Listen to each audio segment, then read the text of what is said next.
Hey guys, it's Ed with Evan K Exotics. It's mid-April 2025 and it is snowing. Got one of those really messy, don't stick around for long, but makes everything really messy and muddy and slippery for about half a day type snowstorms out there. And today I'm going to be talking about something I learned from a veterinarian. And the first two things I want to do is please can you just go down, if you haven't done it already, subscribe to my channel, and if you like this video, like it and comment. I the YouTube algorithms are funny, but if you don't post for a week and a half like I did, then you just fall off. It's like you died. So just help me get back on there. I appreciate it. And the other thing I want to show you, I want to introduce to you my animal co-host. This is Candy. Candy is a Scotland County, North Carolina locality, filial generation 1, F1, the first captive bred generation corn snake, produced by Joshua Easter of CaptiveBredSnakes.com. He is your go-to guy for locality corn snakes. Just like there are locality boa constrictors, you can get locality corn snakes. And he's got them all, and they're really great. And they have all the great features of normal corn snakes, but they are locality unique. They are gorgeous. They are not one of 50,000 albino corn snakes in America. And the other thing I'll tell you is like behaviorally, when you get into these like F1 generation, they're just such different animals than these multi-generation captive morph animals. If you've never kept like a low F generation ball python or a low generation colubrid or something, and you keep a bunch of the like multiple generation captive bred ones, try to get one that's lower on the filial generation. You'll just see an animal that's closer to its wild type animal. But anyways, these are gorgeous and easy to keep and inexpensive and all that jam. But today the point is I want to tell you something that I learned from Dr. Zach Whitman. He is a veterinarian. On Facebook he goes by something called conservation herpeticulture. And I don't know him personally. I'm not friends. I've never bought anything from him. I don't know that we've ever even spoken, but I think he's putting out a lot of good stuff, and I learned something from him. But the bigger picture thing I want to tell you here is I think in the reptile hobby, there's this idea that veterinarians don't know jack. And there's this kind of attitude to scoff at veterinarians or be reluctant to take your snake to veterinarians. And I think it comes from two things. I think one, or I guess three things. I think one, especially in the past and still now, there are people that don't believe that reptiles are as deserving of reptile care. I think that two, in the past especially, but even now, the knowledge in medicine is limited for reptiles compared to what it is for dogs and cats and humans.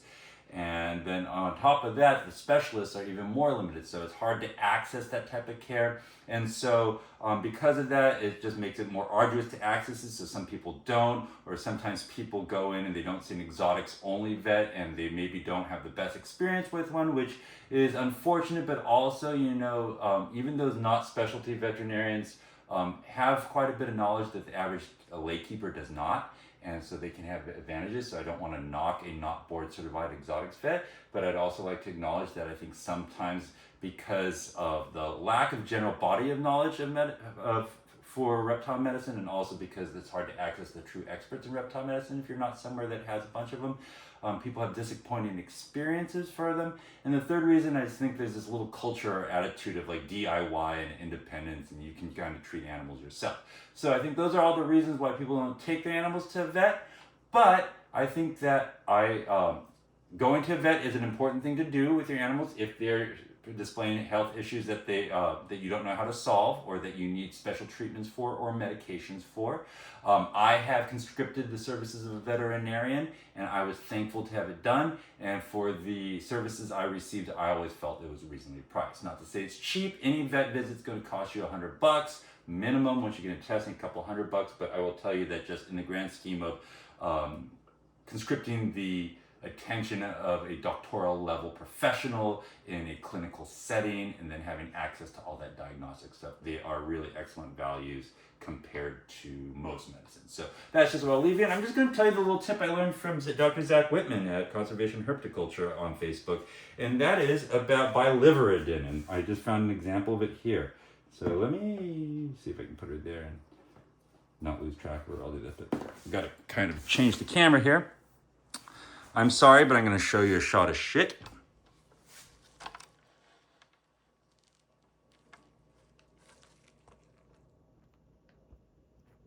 Right here.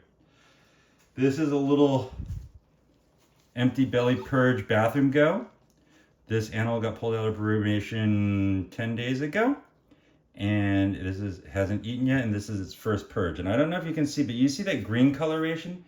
That green coloration is biliverdin. I learned this from conservation horticulture. And I looked it up, and what this is it is the metabolite of bilirubins, which is something that occurs in your blood. And when it gets broken down by your metabolism, it is that color green.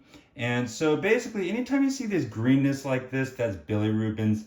And where you can put this knowledge into play is know that that means that you are likely having an empty belly purge. Okay, and so here it makes sense because you have an animal coming out of brumation, it hasn't eaten and it was purged before brumation. It would make sense. You'll see this coloration in the waxy stool and boas sometimes, and I think that's because you're feeding them so lightly, and that waxy stool is just purging their system before they give birth, so you'll see it there. You might see it if you're really restricting your animal's food intake, and I will just tell you that that's generally what's happening. You're seeing green like this and not normal stools. I tell you, you're probably calorie restricting your animals too much, at least in my opinion. And then other than that, I do think that sometimes it could be a sign that something's wrong. Like if you were seeing big healthy bowel movements and they were green like bilirubin like this, I think that would be a sign that maybe something's going wrong. But that's also something that's outside my knowledge, and that's where you'd have to go pay for Dr. Zach Whitman's opinion and knowledge. So that's just what I will tell you. But yeah, there you go. That's just a little tidbit about something about reptile health and medicine that I learned from a veterinarian, and I thought I'd share it to you. I've played with snakes for 30 years and never knew what that green was. So take care. Bye-bye.